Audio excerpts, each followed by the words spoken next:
আমরা এখন সেরকম করে ঝুম্মা লাগা করে আমরা যৌবন যাত্রাতে আছি। আপনারা কি একটা দেখছেন মানে ইংরেজি একটা চার্লি বিট যে দুই মিনিট এক পিছিয়ে আরেক পিছিয়ে হাতে কাপড় দিয়ে আসে বলতে চার্লি বিট এটা তো এটা একটা দর্শক ঠিক রেসপেক্ট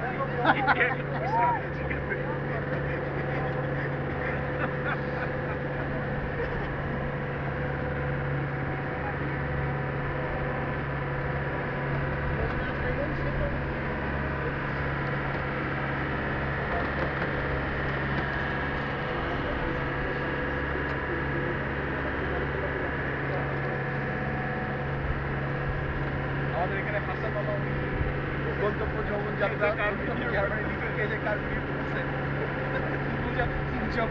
এটারে কয় যৌবন যাত্রা, যৌবন যাত্রার জিচুজি। আমরা এখন পানিতে ভিজে পড়ে কেরোসিন অবস্থা। আমাদের এখানে আছেন আমাদের এখানে আছেন আমাদের বিগ বস। এক মিনিট এখন ঠিক আছে।